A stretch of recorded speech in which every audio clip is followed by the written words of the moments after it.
Is the AIM-120 actually the best missile in the game? Well, let's take a look. It's not that simple. Hello guys, once again, it's Matt. Thank you all the members and patrons. Make sure to subscribe. And today I wanted to talk about some information that appeared about the FOX-3 missiles, guys. There was this post made by Dovakas. Thank you, Dovakas, for actually doing this. This is pretty cool. He actually made a graphic with basically the speed of the missile according to time with a certain launch. So the launch was basically at 30 miles, 33k feet, Mach 1.48, target flying head-on and not maneuvering. And of course, some liners are longer because they reach the target later, with the fastest overall being the AIM-120 A and B. So let's take a look on this. It's kind of contradictory to what we knew from the energy of the missile. So the first things first, guys. Why do I always use delta V as a measurement of energy of a missile? Because that's normally the best way of measuring it without having to calculate a lot of things, okay? But it's basically half the story, okay?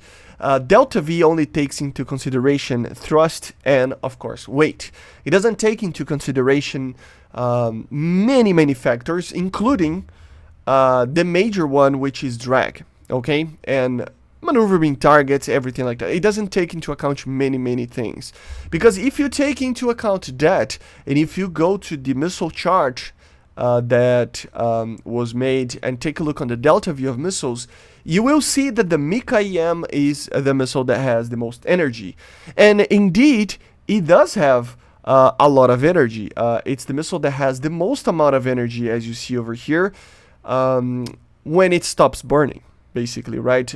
So it will be the best missile for short-range engagements. But since the delta V doesn't take into account drag, you can check it out how much it just goes down, being literally the worst in energy, or in speed in this case, in the longer periods of time, you know. So basically it means that for short ranges, the Mika is indeed the best missile. It is the missile that has the better burn time, and it gets you there very quickly to the best energy possible for any missile.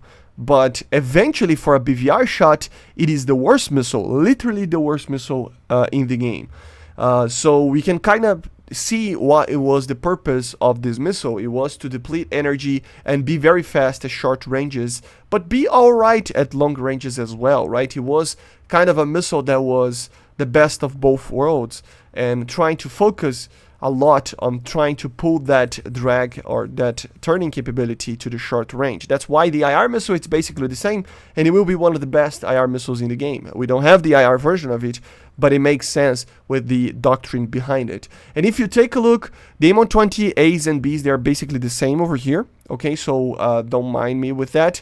But basically is this line over here, and a lot less energy, as you see, than many of the other missiles. But if you go with it on the line for the BVR shot, it is actually one of the best missiles in the game. It actually loses it out for just a tiny bit of the AIM-4, but the AIM-4, as you see, takes a little bit more time to get to the target. So at the end of the day, I still believe the AIM-120 is the best missile. Yes, the AIM-120 is the best missile for BVR.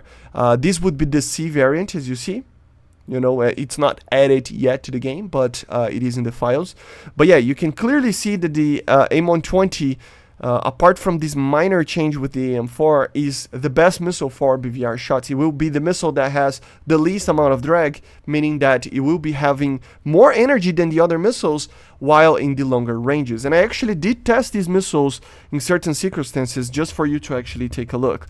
In the 40-kilometer range over here at higher altitudes than lower altitudes than he tested, these missiles will hit basically at 25 to 30 kilometer shots. That would be it, the range out of it, depending on the altitude. So it depends on many things, obviously, right? But just for you to actually understand that this is kind of a BVR shot, like a really long range shot. If it's like a you know, 50-kilometer shot, it would be 65 seconds or even more, which means that it would be even like double this, meaning that maybe the AIM-120 will be even better than some of the others here, right? So because this line kind of increases the difference between them the longer the time goes, because the drag is still the same, right? So it's decreasing the speed a lot more. So you can clearly see the AIM-120 being the best BVR missile on a, you know, kind of way over here. Of course, at closer ranges, it is one of the worst. You know, it only loses, basically only wins against the AIM-4 at close ranges of having energy over here, right? And that's what the delta V kind of shows you guys, right? If you take a look on the delta V, it will be basically a copy of this energy kind of, or this speed graph over here, kind of, okay? So it kind of gives you the attention that indeed these missiles, they at short ranges you can check it out the delta V, and at longer ranges you have to check it out the speed and other factors, right? So again, of course, we're not even considering the amount of energy that a missile would actually lose in a turn or anything like that. So there are many factors to it. So yeah, we can check it out other missiles right here. Ignore the AIM-120s a little bit. We already know that the C5, if it's added from like a 12-15 seconds, it will already be the best missile in the game, meaning that in ranges for up to like 15 kilometers, other missiles would be better, but anything beyond that, the AIM-120 C5, if added, would be better. Another thing is that the AIM-120 A and B basically are you know, not very good, below like 15-20 kilometers as well, and then it becomes also one of the best missiles in the game. Not by a large margin, but it becomes that. Another missile that we can check it out is the R-77. This one that goes almost together with the Mika over here. This one is the R-77-1, okay? So that's why. These are the missiles that are in the game right now. And this thing over here, see how much energy it depletes. That's the thing about the R-77, okay guys? It's a missile that is amazing at basically turning. It's like the Mika, kind of the philosophy over here. It probably will be the best missile for short ranges together with the Mika, but for longer ranges, the energy depletes very quickly, and at like 10-11 seconds, this would be like 10 to 15 seconds after the launch, the energy and the velocity is already lower than the AIM-120, right? So at up to 12-13 kilometers, the R-77 would be way better than AIM-120, like way better. And then afterwards, it would be the same, becoming worse, and up to like 20 kilometers, it's kind of a lot worse. And the funny part is that, I don't know if this is because of the loft or anything like that, but the speed around 30 seconds kind of maintains itself a little bit, almost hitting the AIM-120's one. I don't know if this was a loft thing or what this was, but at the end of the day, you know, it reaches a little bit to the AIM-120, being at 40 seconds over here, 30 to 40 seconds, the second or third, since, you know, there's the A and the B, and the AIM-4, right, missile in the game. So these are the best ones for very long ranges, the AIM-120s being the best, the AIM-4 being okay, like together with the AIM-120s, and of course the R-77s being later there, but very close as well, but with a deep and like a very bad energy-wise in the middle here, 20-something seconds, right? So very interesting to see that.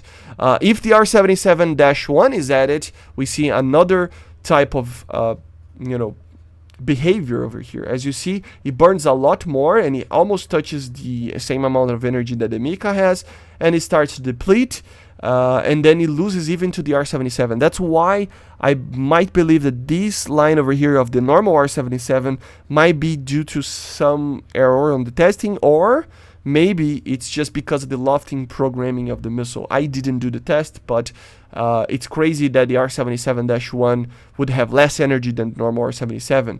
But even then, you know, it's a missile that would lose a lot of energy, being a lot better for close ranges and not for longer ranges, using the R-27 for the longer ranges, you know. I wish we had an R-27 and AIM-54 here as well to check it out, because that would be very cool. Another missile, the R-Darter over here, which is kind of a Sion kind of situation over here. It's very much the same as the Derby over here. So they're in this line over here. So a lot of energy, very close to the Mika, very close to the R77. And then again, it depletes a lot of energy at early stages. Way less than the AIM-120 releases. At 12 to 13 seconds, it's already, I mean, even less, like 11 seconds, 12 seconds, it's already less than the AIM-120. So again, the Derby, our darter, they will be better for close ranges, and after that, they will be worse. Oh no, sorry, I was looking at the R77. Yeah, this is the one. So after 8 seconds, it's a lot worse. So yeah, it loses a lot of energy over here, and then it becomes the worst missile for a while, and then it kind of outreaches the speed, so it has less drag a little bit comparing to the Mika over here. But yeah, it's a missile, again, short range, 8-7 seconds. This would be less than 10 kilometers of a shot, and then after that it just becomes a very, very bad missile comparing to the other one. So again, Derbies and our darters will be better for short range and worse for long ranges. We have the AIM-4 here, which is a missile that has way less energy than any other missile. It takes its time on burning, you know, has way less energy than AIM-120 Bs and Cs, the A's and Bs, sorry. But then the drag is very low on this missile. It's so low that eventually it kind of becomes the same as the AIM-120, right? So at shorter ranges, the AIM-120 is going to be better. But at longer ranges, the AIM-4 will be slightly better or basically the same. Very, very close to it. Meaning that the AIM-4 is still a worse missile than the AIM-120, right? Because you lose this performance in the short range and then you gain in the longer ranges. But even then, I mean, it kind of is the same or very similar to the AIM-120 anyway. So, yeah, very interesting to see this. So, not a very good short range missile, but a very, very good long-range missile, which was something that I was not expecting. And then we go for the PL-12, another one that has a very good energy, especially in the first seconds over here, until like 8 seconds. It is not the greatest, but it is similar to the AIM-120, so it's up there. So you think, oh, maybe this missile will be very good at longer ranges. Well, not that good. It loses on the drag, as you see over here, becoming a lot worse and being close to the R77s and stuff. So it's not as great in turning and, you know, on the get-go at first stages of the flight, but later stages, it's also not that great. So it's a very middle missile, you know, it's nothing too crazy, nothing too bad. It's okay. It's right in the middle, like in the whole flight path. And again, the Mika, I mean, it's just the best energy up to like 10 seconds that we have in the game, 11 seconds over here. After that, it just falls off a cliff, and after 22 seconds, it's the worst missile in the game for long ranges. So yeah, again, this is not the only thing that matters, of course, because we have other things, the target itself and other minor things that we need to consider here. But it is a good way to actually see how much drag each of these missiles have, and with the drag you can kind of take a look on how much energy the missile would have, because of course speed is energy for a missile that doesn't have any propulsion anymore, right? So the more speed you have here, the better. So again, AIM-120s are the better ones, you know, the AIM-120s together, AIM-120s A, Bs, and C5 if it's at it, the AIM-4 at longer ranges. These are the best missiles in the sense of maintaining energy, so having less drag than the other ones. The R77 has a weird line over here, but it should be the one behind the American ones for longer ranges. And then the PL-12, then the R77-1 that we don't have in the game. Of course, the darter and the Derby, and for sure the Mika being the worst. And in the close range, it's basically the contrary, right? The AIM-4 is the worst, with the AIM-120s and stuff being like down there. Then the Derbies, then the you know, the darter, the R77, the R77-1, and then the Mika up there. So it's kind of a direct opposite almost of every single thing over here, which is kind of interesting to take a look, right? So yeah, let me know in the comments what you think about it, and I see you guys on the next one. Bye guys, see you.